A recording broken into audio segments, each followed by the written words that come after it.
अस्सलाम वालेकुम एवरीवन, मैं हूं मोहम्मद तलहा और आप लोग देख रहे हैं तलाश फेस अकेडमी। आज हम लोग कवर करने वाले हैं फर्स्ट डे का लेक्चर और फर्स्ट डे के लेक्चर में हमारा chapter number 10 geometrical optics continue है। और आज का ये जो टॉपिक है वो लॉन्ग डिस्टेंस के लिहाज से बहुत ही इंपॉर्टेंट है, न्यूमेरिकल के लिहाज से बहुत ही इंपॉर्टेंट है और वो टॉपिक है एस्ट्रोनॉमिकल टेलीस्कोप।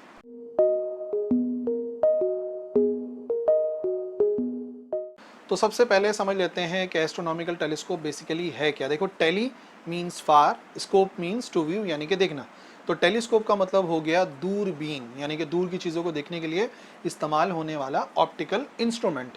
और यहाँ पे जो वर्ड आ गया एस्ट्रोनॉमिकल, उससे आप ये बात याद रखिए, एक ऐसी दूरबीन, एक ऐसी टेलीस्कोप जो कि एस्ट्रोनॉमिकल बॉडीज़ को देखने के लिए इस्तेमाल होती है। एस्ट्रोनॉमिकल बॉडीज़ जो कि हमें स्काई के अंदर नज़र आ रही हैं, यानी कि प्लैनेट्स, यानी कि मून्स, यानी कि स्टार्स, ईटीसी, जितनी भी एस्ट्रोनॉमिकल बॉडीज़ हैं, हेवनली बॉडीज़ हैं, उन्हें देखने के लिए इस्तेमाल होने वाली टेलीस्कोप को कहते हैं एस्ट्रोनॉमिकल टेलीस्कोप। देखो, माइक्रोस्कोप के अंदर मसला ये था कि जो चीज़ें हम देख रहे थे ना, बहुत छोटी थी, करीब थी, छोटी थी, तो हम नहीं देख पा रहे थे, इस वजह से हम इस्तेमाल कर रहे थे। अब जो चीज़ें हम देखने वाले हैं वो हैं तो बहुत बड़ी, स्टार्स, प्लैनेट्स, बड़ी बड़ी चीज़ें हैं, लेकिन क्योंकि वो हमसे बहुत ज़्यादा दूर हैं तो जो विजुअल एंगल है वो बहुत ही छोटा बनता है, तो एक्चुअली वो हमें बहुत ही छोटी नज़र आती हैं या कभी नज़र ही नहीं आती हैं। तो आज के इस लेक्चर के अंदर इंट्रोडक्शन तो मैंने आपको बता दिया है एस्ट्रोनॉमिकल टेलीस्कोप का। इसके अलावा हम लोग उसकी वर्किंग समझेंगे with the help of its रे डायग्राम और फिर फॉर्मूला ड्राइव करेंगे फॉर इट्स एंगुलर मैग्निफिकेशन। तो अब देख लेते हैं कंस्ट्रक्शन एस्ट्रोनॉमिकल टेलीस्कोप की। एस्ट्रोनॉमिकल टेलीस्कोप कंसिस्ट करता है दो कन्वर्जिंग लेंसेज पे, यानी कि दोनों के जो दोनों लेंसेज हैं वो कन्वर्जिंग हैं, यानी कि कॉन्वेक्स लेंस हैं। वन ऑब्जेक्टिव होता है जिसकी फोकल लेंथ ज़्यादा होती है और वो होती है एफओ, और दूसरा होता है आईपीस जिसकी कुछ कम फोकल लेंथ होती है as compare to the objective. तो याद रखना है, focal length of objective is greater than the focal length of eyepiece. हालांकि माइक्रोस्कोप में इसका उलट था, लेकिन बहरहाल एस्ट्रोनॉमिकल टेलीस्कोप के अंदर याद रखिए जो ऑब्जेक्टिव की फोकल लेंथ है वो काफ़ी ज़्यादा होती है आईपीस की फोकल लेंथ से। ठीक है, द इमेज फॉर्मेशन अभी जो फिगर के अंदर समझाऊंगा। फाइनल इमेज याद रखिए इन एस्ट्रोनॉमिकल टेलीस्कोप वर्चुअल होता है और इन्वर्टेड होता है। और क्योंकि हम इससे देखते हैं, जैसा कि मैंने आपको बताया, इससे हम देखते हैं एस्ट्रोनॉमिकल बॉडीज़, तो इस वजह से ये है कि वो इन्वर्टेड इमेज हम ऑब्ज़र्व कर लेते हैं। लेकिन अगर इसी टेलीस्कोप से मैं अर्थ पर किसी चीज़ को देखना चाहूँ तो फिर ये काम की नहीं है। वजह यह कि जो फाइनल इमेज है वो इन्वर्टेड होगा। ठीक है, वर्चुअल तो बन जाएगा लेकिन इन्वर्टेड होगा, जो कि फिर हमारे लिए काम का नहीं होगा। इस वजह से एस्ट्रोनॉमिकल टेलीस्कोप को हम इस्तेमाल करते हैं सिर्फ और सिर्फ जो एस्ट्रोनॉमिकल बॉडीज़ हैं, हेवनली बॉडीज़ हैं, उनको स्टडी करने के लिए। ठीक है, अब रे डायग्राम से इस बात को समझो। ऑब्जेक्टिव लेंस आ गया, आईपीस लेंस आ गया। अच्छा, अब ये जो पॉइंट है दोनों के दरमियान में, ये जो पॉइंट आ रहा है ना, ये दोनों की जो फोकल लेंथ है ये उनका मीटिंग पॉइंट है। यानी कि आप ये बात याद रखिए कि ऑब्जेक्टिव से लेके इस पॉइंट तक ऑब्जेक्टिव की फोकल लेंथ है और इस पॉइंट से लेके आईपीस तक आईपीस की फोकल लेंथ है। यानी कि ऑब्जेक्टिव की लेंथ, जो फोकल लेंथ है, वो आईपीस की फोकल लेंथ से काफ़ी ज़्यादा है।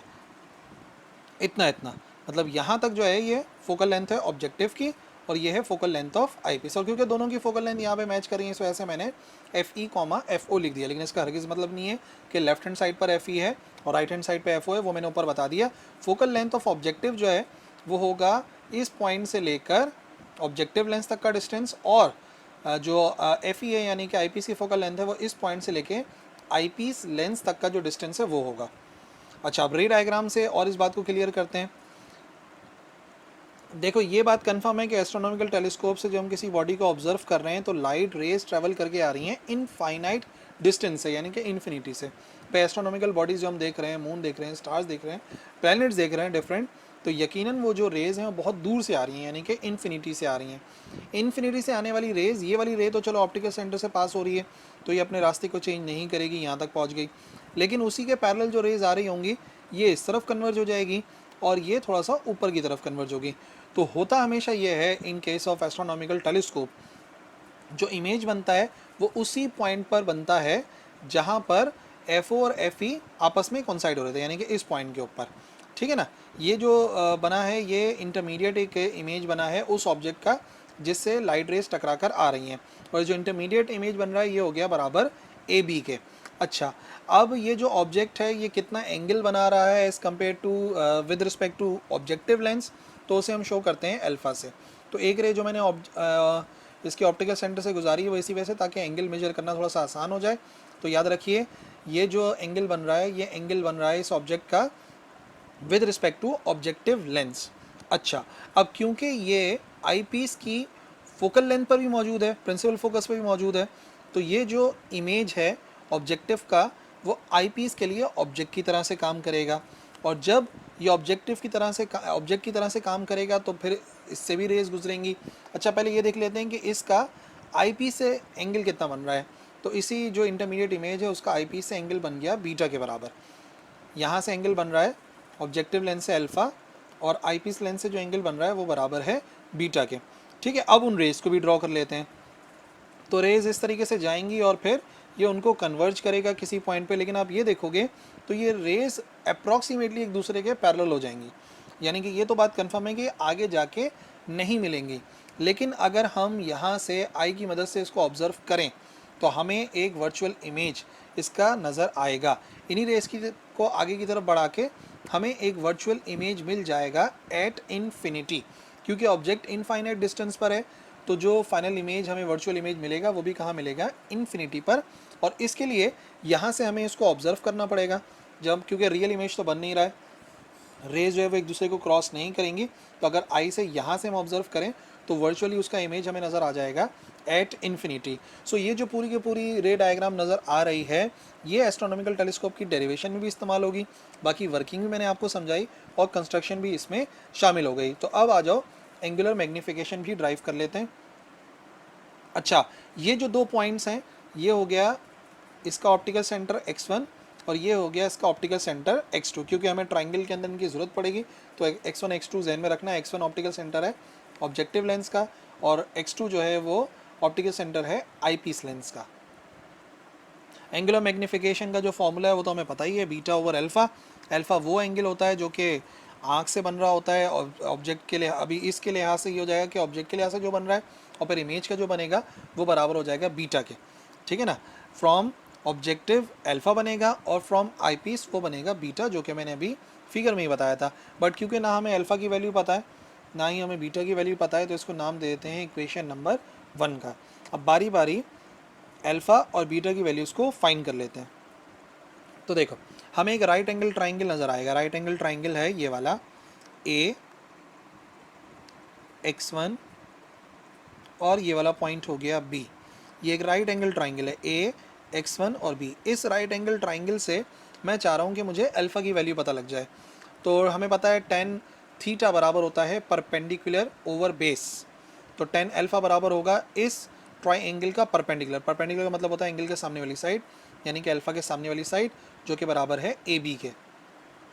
तो मैंने इधर लिख दी। डिवाइडेड बाय बेस होता है, बेस होगी ये वाली साइड x1 से लेकर b तक की, या b से लेकर x1 एक ही बात है। ये जो साइड है ये बराबर है बेस के। ठीक है, लेकिन ये बात याद रखिए ये जो अल्फ़ा है ये बहुत ही छोटा एंगल है, क्योंकि ये जो इमेज बनेगा इंटरमीडिएट इमेज ये कोई बड़ा इमेज नहीं होगा, ये बहुत छोटा सा इंटरमीडिएट इमेज बनेगा दोनों लेंसेज के दरमियान में। तो ये एंगल भी छोटा होगा। और ये प्रॉपर्टी मैंने पहले भी समझाई है, चैप्टर नंबर 8 में भी हमने स्टडी करी है और इससे पिछले टॉपिक्स में भी स्टडी करी है कि जब एंगल बहुत छोटा होता है तो साइन थीटा भी तकरीबन थीटा के बराबर होता है और टेन थीटा भी अप्रॉक्सीमेटली बराबर होता है थीटा के। इस वजह से हम क्या करेंगे, इस वजह से हम यहाँ पे लिख देंगे tan alpha is approximately equal to alpha. तो जहाँ पे यहाँ पर लिखा हुआ है tan अल्फ़ा, इसकी जगह पे हम अल्फ़ा पुट कर सकते हैं, क्योंकि ये जो अल्फ़ा एंगल बनेगा ये बहुत छोटा एंगल बनेगा। और छोटे एंगल के लिए अगर रेडियन में मेजर करते हैं तो कैलकुलेटर के अंदर वैल्यूज़ रख के देख भी सकते हो, जो आप एंगल की वैल्यू रखोगे वही tan अल्फ़ा का भी आंसर आएगा। लेकिन हाँ, एंगल को रेडियन में पुट करना ज़रूरी है। अच्छा, तो अब इस tan अल्फ़ा की जगह पर हम पुट कर सकते हैं अल्फ़ा, तो अल्फ़ा आ जाएगा AB divide by B x1 के। अब AB तो AB के बराबर है, लेकिन B से लेके x1 तक का डिस्टेंस किसके बराबर है, तो B से लेके x1 तक का डिस्टेंस ये है B, ये वाला पॉइंट B है, ये वाला पॉइंट x1 है। तो B से लेके x1 तक का जो डिस्टेंस है वो बराबर है FO के। इसी वजह से हम क्या करेंगे, BX1 की जगह पे हम पुट कर देंगे FO। तो हमें दो वैल्यूज़ चाहिए थी, एक हमें वैल्यू चाहिए थी अल्फ़ा की और दूसरी वैल्यू हमें चाहिए थी बीटा की। तो अल्फ़ा की वैल्यू तो आ गई है। अब आ जाओ बीटा की वैल्यू निकालते हैं दूसरे ट्राइंगल की मदद से। अब देखो एक ट्राइंगल AX2B, ए ये वाला पॉइंट हो गया। अब हमें चाहिए x2 ये वाला पॉइंट हो गया और B यही वाला पॉइंट है, यानी कि अब जो है हम बीटा वाला एंगल देख रहे हैं, जाहिर सी बात है उसी ट्राइंगल को हमें इस्तेमाल करना है। सो tan बीटा बराबर होगा टेन थीटा बराबर होता है परपेंडिकुलर अपॉन बेस के, तो टेन बीटा परपेंडिकुलर, परपेंडिकुलर यानी कि एंगल के सामने वाली साइड, बीटा के सामने वाली साइड ए बी के बराबर है, तो वो ए बी आ जाएगा, ये आ गया। और परपेंडिकुलर अपॉन बेस होता है, तो इस ट्राइंगल की बेस है x2 से लेके b तक की, ठीक है। तो यहाँ से लेके यहाँ तक हमने लिख दिया यहाँ पे b x2 के बराबर। अब क्योंकि ये जो इमेज था ये था ही छोटा, तो याद रखिए ये भी स्मॉल एंगल है और स्मॉल एंगल है, तो टेन बीटा अप्रॉक्सीमेटली बराबर होगा बीटा के।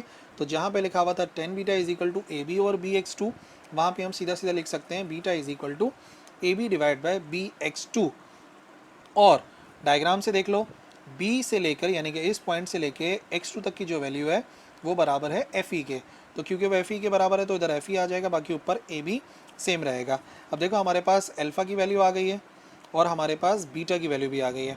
अब एंगुलर मैग्नीफिकेशन के फॉर्मूले के मुताबिक बीटा डिवाइड बाय अल्फ़ा, तो बीटा की वैल्यू आ गई है और ये आ गई अल्फ़ा की वैल्यू, लेकिन डिवाइड है, डिवाइड को मल्टीप्लाई में चेंज करेंगे, तो ये डिवाइड को हमने मल्टीप्लाई में चेंज करा है। जब मल्टीप्लाई में हमने चेंज कर दिया तो ये रेसिप्रोकल हो गया, इस तरफ वाली वैल्यू का रेसिप्रोकल हो गया, एफ ओ ऊपर और ए बी नीचे, तो ए बी से ए बी हो जाएगा कैंसिल, तो हमारे पास आंसर आ जाएगा F O divided by F E. और यही हमारी एंगुलर मैग्नीफिकेशन है ऑफ एस्ट्रोनॉमिकल टेलीस्कोप। और याद रखिए एफ ओ की वैल्यू एफ ई से जितनी बड़ी होगी ना, उतनी एस्ट्रोनॉमिकल टेलीस्कोप की मैग्नीफिकेशन ज़्यादा होगी। तो ऑब्जेक्टिव की फोकल लेंथ बहुत ज़्यादा होनी चाहिए और आई पीस की फोकल लेंथ उसके लिहाज से बहुत कम होनी चाहिए। अब एक और बड़ी इंपॉर्टेंट बात बता दूं जो न्यूमेरिकल्स के अंदर इस्तेमाल होती है, वो ये कि अगर मुझे लेंथ पता करनी है किसी टेलीस्कोप की, यानी कि दोनों लेंसेज के दरमियान का डिस्टेंस या लेंथ ऑफ टेलीस्कोप, तो याद रखो वो हमेशा किसके बराबर आता है, वो हमेशा बराबर आता है F O plus F E के। जितने भी एफ ओ है यानी कि फोकल लेंथ है ऑब्जेक्टिव की, उसमें अगर मैं प्लस कर दूं focal length of eyepiece, तो दोनों को ऐड करके इजीली हम कैलकुलेट कर सकते हैं दोनों लेंसेज के दरमियान का डिस्टेंस। और जिसे हम एल से शो करते हैं या डी से शो करते हैं, तो वो एल बराबर आ सकता है F O plus F E. So that's it. I hope आज का लेक्चर समझ में आ गया होगा और एस्ट्रोनॉमिकल टेलीस्कोप से रिलेटेड कोई भी कंफ्यूजन आप लोगों के जहनों में नहीं रही होगी। अगर रही है या रे डायग्राम के अंदर कोई प्रॉब्लम रह गई है तो बिल्कुल लिखिए कमेंट सेक्शन के अंदर। रे डायग्राम बहुत इंपॉर्टेंट है, मैं रिप्लाई कर दूंगा, जो भी आप लोग की कन्फ्यूजन होंगी उनको दूर करने की कोशिश करूंगा। इस लेक्चर के लिए इतना ही है, अगले लेक्चर मिलेंगे। अल्लाह हाफिज़।